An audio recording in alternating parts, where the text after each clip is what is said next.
এই মুহূর্তে ময়মনসিংহ থেকে আমাদের সাথে যুক্ত হয়েছেন সুলতান মাহমুদ কনিক। আমরা সারাদিনই দেখেছি মোটামুটি উৎসব মুখর এবং সুষ্ঠুভাবে ভোট গ্রহণ হয়েছে। এখন আসলে ভোট গণনা সুষ্ঠুভাবে হওয়ার অপেক্ষায় রয়েছেন সবাই। আপনার কাছে জানতে চাই, ময়মনসিংহে ভোট গণনার কি চিত্র দেখছেন, জানাবেন সবশেষ খবর।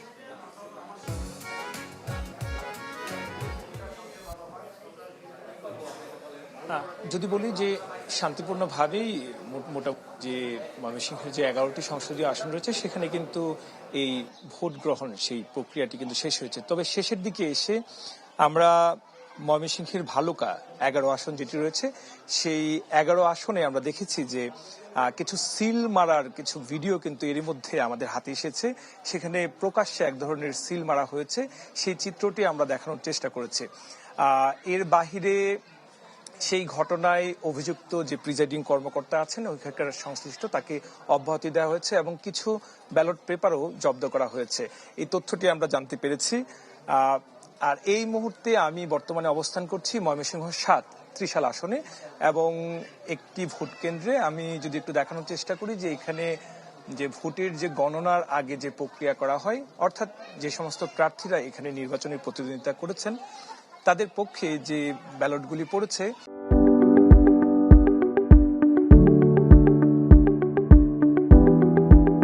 ভোট দিয়েছেন যারা যারা, সেই ক্ষেত্রে প্রথমে আলাদা করা হচ্ছে।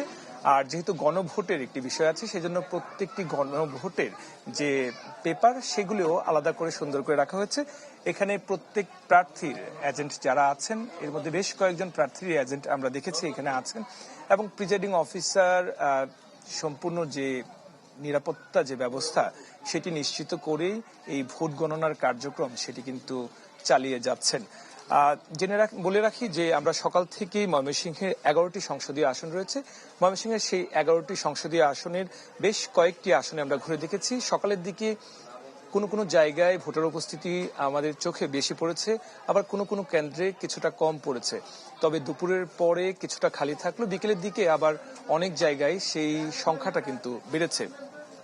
বর্তমানে যে কেন্দ্রে আছি সেই কেন্দ্রে আমাদের কাছে জানানো হয়েছে যে এখানে যে ভোটের সংখ্যা সেই আনুপাতিক হারে প্রায় 50% উপরে ভোট পড়েছে এই কেন্দ্রটিতে। আর যে অভিযোগটি এসেছে, যদি বলি যে 11টি আসনের মধ্যে গফরগাঁও যে ময়মনসিংহ 10 আসন রয়েছে সেখানেও বিচ্ছিন্ন কিছু ঘটনা ঘটেছে। তবে সবচেয়ে বড় অভিযোগটি এসেছে ময়মনসিংহ 11 ভালুকা আসনে। সেখানে স্বতন্ত্র প্রার্থী এবং যিনি ধানের শীষের প্রার্থী আছেন, এর বাহিরেও যে 11 দলীয় যে জোট রয়েছে এনসিপির পক্ষে একজন নির্বাচন করেছেন। তো সব মিলিয়ে সেখানে শেষ মুহূর্তে এসে আমরা দেখেছি যে এনসিপির 11 দলীয় যিনি জোটের প্রার্থী আছেন জাহিদুল ইসলাম, তিনি কিছুক্ষণ আগে তার ফেসবুক লাইভে এসে তিনি এই নির্বাচনে অনেক ধরনের কারচুপি হয়েছে এমন একটি অভিযোগ করে তিনি সেটিকে প্রত্যাখ্যান করেছেন এবং এই নির্বাচন বাতিলের একটি দাবি তিনি জানিয়েছেন।